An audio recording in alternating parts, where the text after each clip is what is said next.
Welcome to Roadmap, how to take 3 listings a week until you're ready for more.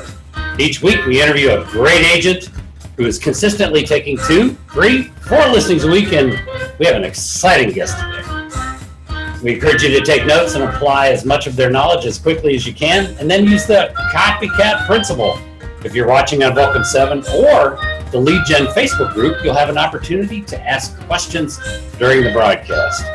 Let me introduce my co-host from San Diego, Carly Hathaway. That's carlyhathaway.com. Hi, Carly. How's the real estate business? Hi, Ren, everybody. Real estate is great. As always, I have no complaints whatsoever. Yeah, definitely a good time to be a listing agent. Yeah. Wonderful. Good. Knock 'em dead. You're in a great market. Yeah, definitely. To introduce our guest today, I want to remind everyone that we are also simulcasting the show on the private Lead Gen group on Facebook. They have over 50,000 members, so we have a large audience there today as well. And we will be pausing for a commercial message during the show as a thank you to the Lead Gen folks. So let's welcome our guest today from Trenton, Michigan and surrounding cities, Michele Saward. How are you, Michele? I'm good. Thanks for having me, Ron. Glad you're here. Yeah, we're so excited to interview. Thanks, Carly. Yeah. How many homes did you sell last year? 185. 180. How about the year before? It was pretty much the same number. It was like 184. Nice. Good for you. You're stuck. Yeah. I'm stuck. How about so far this year? Just so far, how many? Yeah, we've closed, I think it's 101 year to date. And we've got about 24 more in the hopper waiting to close right now. That's great. The reason I say that before I ask how to reach you to send you referrals is now they're going to want to. Yeah. Because if you get a hold of it, you will sell it or you will sell them the house. You got What's the best way for them to reach you, Michele? Yes, for a guaranteed referral paycheck, call someone you know it's going to get it done.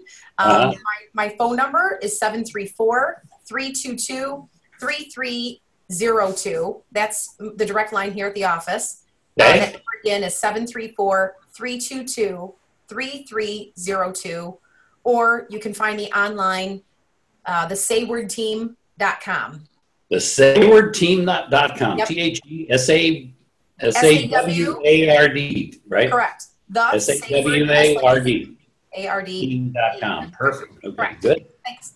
Good. Send her a referral. And what cities are you covering besides Trenton? My office is in Trenton, Michigan, which Okay. is in the heart of Downriver, which is what we all call it. Okay. It's a collection of about a dozen cities. So we're south of Detroit, bordering Lake Erie. So Gibraltar, Riverview, Woodhaven, Brownstown, Grosse Ile, which is an island in the middle of Lake Erie. Okay. Southgate, Riverview, Huron Township. If any of these cities are ringing a bell. Okay. And if they don't, if all you hear is Michigan and you're not sure, Correct. check with her first. And because if it's not an area in Michigan she serves, she will tell you the best person to. Yes. Yes. I've been selling in this immediate area for 17 years full time and have been with the Mike Ferry Network just as long. And we have a great referral basis for local agents. So if you need somebody else that's not in this immediate area, I'm just a good phone call. Okay. Perfect. Awesome. Goodness. So what does 180 some transactions mean in income?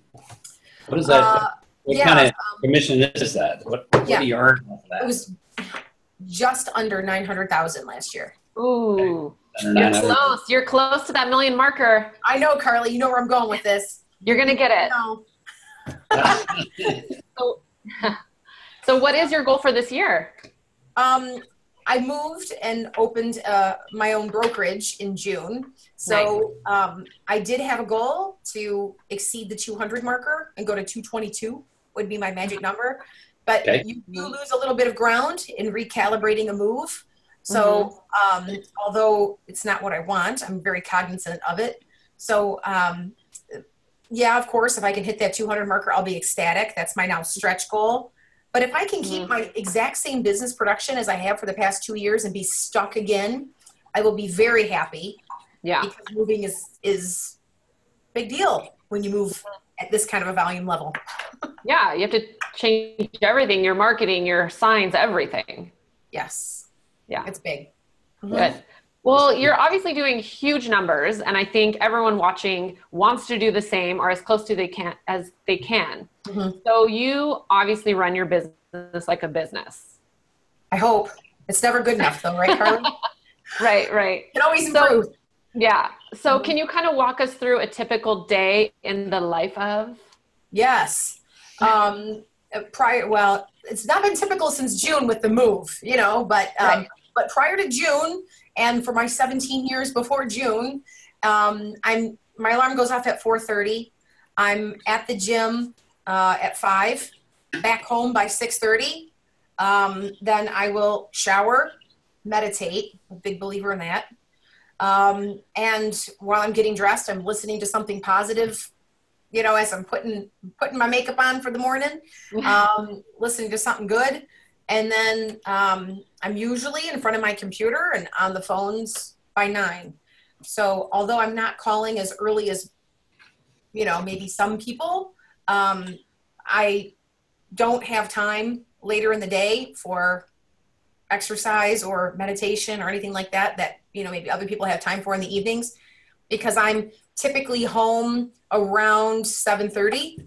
I will make my prospecting calls from 9 to noon, 12:30, 1 o'clock. If I'm still on a roll, I'm having lunch around that time, 12:30, 1 o'clock. My dogs know that I'm sitting down at the breakfast counter to eat lunch, and they go to the restroom. And then Michelle heads out on the road on appointments. So they know they're going to get a treat at that time as well. Nice. And I'm on appointments from 1 until I'm home, probably usually, like I said, around 7:30. My last listing appointment will be, at 6 p.m. at the latest I'll take. Okay. So, yeah. I like that. I like that. So many times agents are going on 7:30 and 8 o'clock listing appointments and getting home at 10 at night. It's not as easy to start the next day. No, it's not. How many do you go on? How many have you gone on in a day before? What's the most? I think the most I've taken in a day is 5 in a day. You've taken 5. How many appointments was that? Yes. What's that? How many appointments was it on that day? 5. 5 out of 5. Well, 5 out of 5. Okay. Yeah. So you just 5 out of 5. Isn't that fun? I've done 3. Obviously, your listing appointments are very long. Or you just do a little go to meeting and you group them together. They're a little longer than I would like, Ren. How long? I'm an expressive personality. With drive time, it's about an hour and a half. But on my listing appointments, I also am the one doing the room measure. Okay. So, Okay. So you walk in the door and they sign and you walk out the door. From the time you walk in, walk out, how much time? 45 minutes to an hour. 45 minutes to an hour. Okay. Still lower than most. Most of the Good. people watching. Yeah. Good. Okay, good. And you're taking a majority of the listing appointments you're going on. Like, what's your percentage? That's a good question, Carly. My ratios were higher a year ago, 2 years ago. They were hanging in the 80% range, 82%, right in there. They have gone down in the past 2 years because of the market that we're in. We are seeing way more for sale by owners, way more competition than we've experienced to get listings with low inventory. So that is now something that I'm aiming to get that back up. Now I've dropped down to about a 70%, actually, 69 point something, terrible. I don't know. I don't like that, 69, whatever. So now I've just got to elevate that game and, go to the close. Okay. If I can tag on to that, when you get a good reputation for being a top seller in the marketplace, your name and your reputation precedes you going into it. So I've talked about this with some other really good agents in my mastermind. You sometimes lose that young, aggressive fire of how important that close is on the listing appointment. And it's a good reminder with this market to sharpen your skills and to not take it for granted. Yeah, good. So your strategy to get those numbers back up is to just close harder. Correct. More often, harder, and be more hungry. Correct. Yeah. Yep. Yeah, because obviously you're sending them something in ahead, or you wouldn't be in it in 45 minutes. Correct. You're pre-qualifying really well, or you wouldn't be in and out in 45 minutes. Yeah. Oh, definitely. I'm looking behind. No changes in that. You just need to spend a little more time closing. You think that's the only piece that needs. Okay. Yeah. No. Yeah. I'm definitely pre-qualifying going into it, asking all of those questions, and even when they say that they are going to interview, you know, if I can get out who they're going to interview and what's important in the agent that they choose. Mm-hmm. Then you can overcome those objections easily. Find out what you're getting into before you get there. But for sure. When you look at a 70% close ratio in the market that we're in, that's still pretty darn good. So it really is. Yeah. Thank you. There are a lot of people on here that would like to do it. Yeah. What kind of advice would you give somebody that want to get to where you are? I mean, if you look in the camera right now, Michelle, and there are people taking 1 or 2 listings a month, and they would do anything to go to 4 listings a month. Any thoughts you would give them to move into that camp? Or maybe they're at 3 to 4 and they need to get to 6. Yeah. Well, my advice is probably pretty cliche, Ren, because we've all heard it before. Okay. It is talk to more people. Talk to more people. Yeah. And your best friend is a trash can. If you're calling the same people over and over again and you're not getting the yes, my script is, I've called a couple of times. I certainly would love to have your business. I'm not going to be the one stalking you. So I'm not going to have you call and report me for that. My number to dial is Please call me. I'd love your business. This will be my last call to you. And I throw them in the trash can. Good job. Good. And I'm sure pre-qualifying, you're getting rid of a lot doing that as well. Yes. And then typically when I leave that message, Carly, I end up the next day digging through my trash can for their phone number because they called me back. Good. So, yeah, you need one of those little recycle bins where you can pull it back if you ever need to look up the number. We recycle here, yes. So what do you include in your pre-qualifying packet? Actually, I've got one right here. Let me grab. This is what I mail out in advance, my pre-listing package of information. I've got if you don't know if you can see that there, but I've got please complete prior to our appointment, which are the disclosure statements, what they feel is important about their home. I've got our listing plan of action in here. I've got what we do to sell your home, which is the Mike Ferry, plan of action to get your home sold. Gotcha. I've got our track record for sales, a few Zillow reviews in here for those that don't want to spend the time to look us up online. Okay. I've got some frequently asked questions, which are the Mike Ferry scripts. Objections. We want to think it over. We already have an agent. What do you do to sell homes? The answers to those questions in here. Oh, sweet. That's a smart idea. Our list to sales price ratio. And I'm just giving you the summary. Our days on market averages. Really no fluff, just really solid stuff that people can connect with. Yeah. Not how to get your house ready and all this other stuff. Just the daily schedule. Stuff. Your daily schedule. Love it. Now, if most agents did that, they would be embarrassed. Yeah. Just that stuff. They were truthful anyway. And then the market analysis that we'll send over with suggested price of what they should sell their home for. And so you do send over a suggested price. Yeah. Okay. Good. Good. Okay. Can we go backwards a little bit to your daily routine? Let me ask you, as far as like mindset goes, if my alarm went off at 4:30 in the morning, I'd probably turn it off and go back to sleep. So tell me what your mindset is, how you jump out of bed and get started. I do a 5-minute snooze, Carly. I do. But I set up that I'm already enrolled in an exercise class at 5. Like I have to be there. And I paid the money for it, so I should do it, right? Yeah. And I go to bed early. Okay. Like 9:30. I think that's great. That's super helpful. I lay out my gym clothes the night before. I have my water bottle filled the night before. You know, so it's you gotta go. When else are you gonna do it? Like you. Yeah. And quite frankly, this business is stressful. There's got to be some sort of stress relief in this business. I don't care if it's a hobby. I don't care if it's, you know, going to work out for yourself.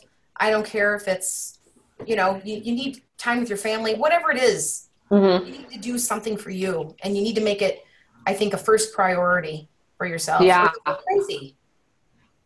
That's a great, great suggestion for people. Your whole life cannot revolve around work, or you're gonna lose your mind. Right. Do you work weekends? What's that? Do you work on the weekend? Sundays, no. Okay. Saturday by appointment. Saturday by appointment, which usually, by appointment. Okay. it usually ends up being a half day on Saturday. Okay. It would be rare that I'm going beyond like a 1 or 2 o'clock on a Saturday. Okay. Good. And You're let me working. ask you this: like, Okay. you're obviously working with a lot of clients at once. If you're closing 180 something homes, how do you manage people's expectations? The sellers, like, if they want to call from you every single day, like, how do you set them up to manage their expectations? On the listing appointment, I mean, I say we work as a team. You know, the listing manager is Lindsay. So anything with showing appointments, scheduling of information, the description of your listing, photographs, anything like that. She's the lead on that. She's the person to call. You don't want to wait for me, because for me to fix that, I might have to come off the road, and it's going to take a lot, you know, longer time to get that done. That's why she's there. So, and then you'll hear from me every 10 days or so about the status and the updates on your home. And I honor that. I do stay on top of how many showings have they had, what's the foot traffic, making sure the feedback is going back out to them for each showing appointment that we can gather it from. We don't get it on every single appointment because some agents don't share it, which is fine. And then making suggested price adjustments based on the feedback that we're getting. So I don't carry a big listing inventory. I think that maybe that's where some people have a bigger challenge with that than me. I typically only keep between 15 and 30 listings at a time. I have usually just as many pending as I have active at any point in time. So is that the market, or is that just how you price them, or a little of both? I don't want listings. I want sales. Okay, so it's a mindset. It's a mindset. No listings, sales. Okay, good. Yeah, price it to sell. That's it. Yeah, I'd rather have. I don't like having price reduction conversations. I don't like listings that are not selling. I don't. That's not what I was hired to do. And if and I don't like having a long days on market on my track record. Like I don't. Because you're quoting your track record to them. You're bringing them your track record, and they're like, wow. Right. This is the one. Perfect. Good. We're starting to get a few questions in. They're starting to trickle in. And if people will type in their questions, that will help. You're using a net sheet. Philip Lombardi wants to know, are you sending over a net sheet? And are you, when you do all that, are you sending a suggested price in the pre-listing packet? Yes. Yes and yes, both. Okay. So they get in a net sheet, they see that, and it's already been adjusted for a price. You haven't seen the home. Do you get sellers that get a little frustrated with that? You're already telling them what it's worth, and they're like, you haven't seen my home yet? One in particular last week I went on. I didn't get the listing because I gave the pre-listing package in advance with the market analysis and the suggested, price in it. And I was told that they were traveling. And so in my ride home, I was going to just put it in the door, and the dog started barking, and someone opened the door. Well, he was traveling. She was home. Oh. And when I had the completed package in my hand as I was knocking on the door, she opened the door abruptly when the dog started barking. And That's awkward. I thought, oh, I didn't realize it was on this section of the road. Shoot. Oh. We've all had that, right? Yeah. We just want to grab that awkward package right back out of their hand and go, pretend I wasn't here. Pretend I wasn't here. Sorry about that. I got to lower your price. But then, sometimes you get there and you look at the house and I'm like, oh my God, we got to go down. Yeah, or we got to go way up. I'm so sorry. Thank you for still having me over. There you go. Yeah. Good. And either way, it's okay. Yeah. They're usually great about it. Yeah. Mm-hmm. That's the skill of the listing presentation. Yeah. Right. So, a couple of people are asking, and I don't know how they missed this because you said you start at 9 o'clock calling people. But there's a sort of like a question that's kind of between 2 or 3 comments on here that really is, how often are you calling before you do put them in the trash can? Is there any formula there, or is it just based off of how they respond? You know, Mike Ferry's rule is the 3-3-3, right?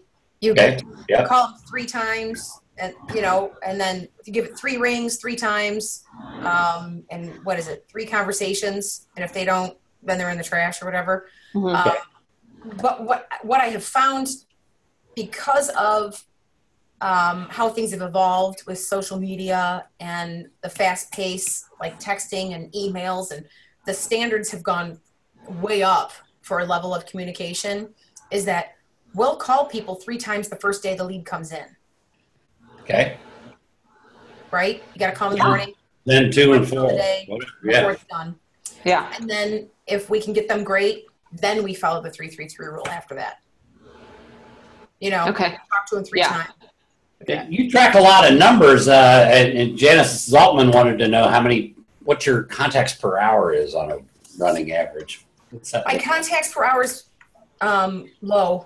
My contacts per hour is around 8 per hour. Okay. It's not. But let me add to that. Quality contact. 50% is past clients of what I'm doing, and centers of influence of my database. And then the rest is quality. They have a house for sale, or they're trying to sell a house, or they did have a house for sale, or something. So you're not doing that as much, just listed, just sold, or things like that. Correct. Right. Are you calling expireds and FSBOs? FSBOs, yes. Expireds really haven't existed much. Here. Hot market. Right. So FSBOs, definitely, you're going after those. Correct. Okay. Yeah. Rebecca James is sort of like we addressed in an earlier question, but I guess she wants to know, how long does it take to get up to being able to sell 180 homes? Is that, and I guess she's looking for the catalyst. What did you change to get where you are today? What is that process? Yeah. Somebody who wants to. I say that it was an organic growth of my business. It was not like rocket ship. I mean, it was 25 deals, 35 deals, 45 deals, 50, stuck 50 for a couple of years, hired help, right? Whenever you get stuck, something's got to change. Yeah. 75, 90, then it went from like 90 to 115, 125, 135, and then, 150, 156, I think, 175, 185, 185, like that. Yeah. Did you do it all your own during that whole period of time? Or, you're like, this is what I think I need to do, or was somebody helping you? My husband will tell you, when I said to him before, I'm going to sell 100 homes this year, he actually thought, okay, sweetheart, sure. You go. Yeah, you think so. And then we actually did it. But it doesn't get done without help, without a great support staff and great team. Mm-hmm. When I wanted to get over to the 50 deal marker, I added my first full-time assistant. Then you get to like 75, and then you realize you need someone to help with, the other aspects of admin. So I had 2 admin at that person, a listing and a closing coordinator. And then from there, it feeds into, I can't run all these buyers. And then you get a buyer's agent. You know, so Uh-huh. it's you hire where you want to go. That's Okay. See, sounds like you have a good sized team at this point. not really. That's actually one of the things, Carly. I've got 2 coordinators, one for listing and one for closing, Mm-hmm. 1 buyer's agent, and just added a marketing person this year. Oh, wow. Okay. All right. That's not a huge team for how much volume you're doing. No. And if there's too many buyers that I can't accommodate, I call another agent in the office and I say, here, take a referral fee. Here you go. There you go. Nice. Yeah, because you got an unlimited supply of agents that'll do that. Oh, yeah. You just do that all day long. Yeah. So here's a time management thing. I mean, Dahani, she wants to know, how do you handle calls after hours? My voicemail has been set up for a long time to say, if you're receiving this message after 7 p.m., expect a call the next business day. Okay. All right. I mean, that's a good one. That's a good one. Change your voicemails. Set up the expectation. Yes. And still has the option to call them before that. Yeah. Right. Yeah. And it also says for faster service, call the office, because if I'm with a client, I'll be returning calls after my appointment is ended. Yeah. Okay. Gary Coley is asking what is the time period where you're making calls from? You start at 9 and then you run till when? 12:30. 12:30. 12:30. Okay. Now I see it down here because somebody else is answering that What question. is do you have a daily goal of how many contacts or a daily goal of how many listing appointments? And if you don't reach that, do you call in the evenings? That's good, Carly. So I have had challenges with other friends in the business to hit a certain number of contacts in a day. Mm-hmm. And that will help you get on track. But at some point you get contact-itis, where you're just simply making calls to put hash marks down that you've made the calls. Yeah. And so I really do avoid that. I really try to focus on appointments.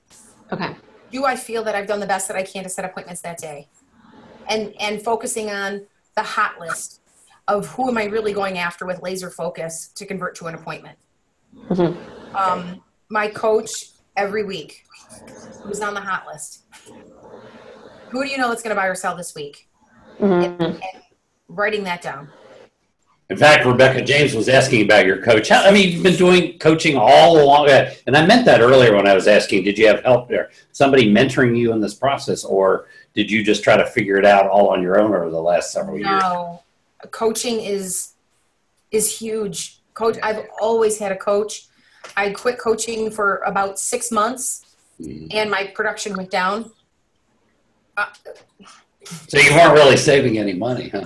No. Oh, you lose. We just have a lot of people on a lot of different coaching programs, and there seems to be a pattern there that we rarely have somebody that's doing high numbers that's not involved in some kind of coaching somewhere from somebody really good.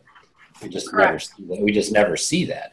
And so if you're newer in the business and you're like, golly, I can, this is really, I know what they struggle with. It's a lot of money, yet does it really cost anything when you think about it? No, it costs me. You're getting such a yield from it. I don't think there's really a cost. Right. When I first joined coaching, my husband, again, you want to do what? Really? Yeah.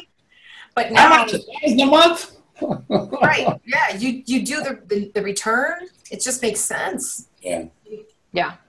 Mm-hmm. Yeah. Okay. We just don't have it. And there are a lot of common coaching companies that we hear on this show that are just over and over again. So, folks, there's just instead of doing trial and error, there are people that will walk you through it. Plus, you get the accountability. Not that we're selling coaching on here, but honestly, it's a big component that's very important. It's very, very, very, very. Yeah. If you want to make it work. So, good. And then did you have the same coach all the way through, or did you change coach? A coach will meet you where you are, right? So I've had a couple coaches through my career. And my best advice on that is I can say when I've known it's time to switch a coach is when you feel like you're repeating a grade you've already finished. Ah, okay. So you're kind of going like that and kind of leveling off there. If it feels like I've already been through the 5th grade, I don't need to go through the 5th grade again. Move on. There you go. Well, that's a good sign. So good. This has been great, Michelle. There are a lot of good ideas on here and a lot of inspiration to do well and to just do it. You know, get on the phone. You know, here's Michelle starting at 9 o'clock, and she knows that a lot of other people start at 8 o'clock, but it doesn't seem to bother her. She sometimes goes on 5 appointments and takes 5 listings all in one afternoon. I've done that. It's true. So let me read my little bit. I have to, because I was even getting questions to this. If you're watching on Vulcan 7, you want to get involved with the Lead Gen Facebook group. They are at facebook.com/groups/got objections. Also, I want to mention that Aaron, who runs the group, is a real giver, and he helps people go from good to great through his fantastic expiredmasteryelite.com. And finally, if you're watching on Facebook and you're not yet involved with Vulcan 7, sign up at vulcan7.com/leadgen for a special deal. And then I have Michele Secret. You want to know what inspires her to make all those calls and make all that money? As soon as it's around 12:30 she's done, she goes and gets some delicious Grater's mint chocolate chip. It's the only one for listings. They have a lot of flavors, but this is the one for taking listings. If the house is having trouble selling, dig a hole in the front yard and bury it upside down, and your listing will sell. See you guys next week, everybody. Bye, everybody. Michelle, thank you so much for joining us. Good luck with your new brokerage. Thank you. EXP. I see the sign. She's working on that downline, folks. I think we all got some great takeaways, Michelle. Thank you so much. Thank you. Thank you, Ron. Thank you, Carly. This was fun. I appreciate it. Good. It was nice. Good. We appreciate Have a you. great Thank you so rest of your much for day. being part of Good luck it. on your listing appointments today. All right. Take care. See everybody in 7 days.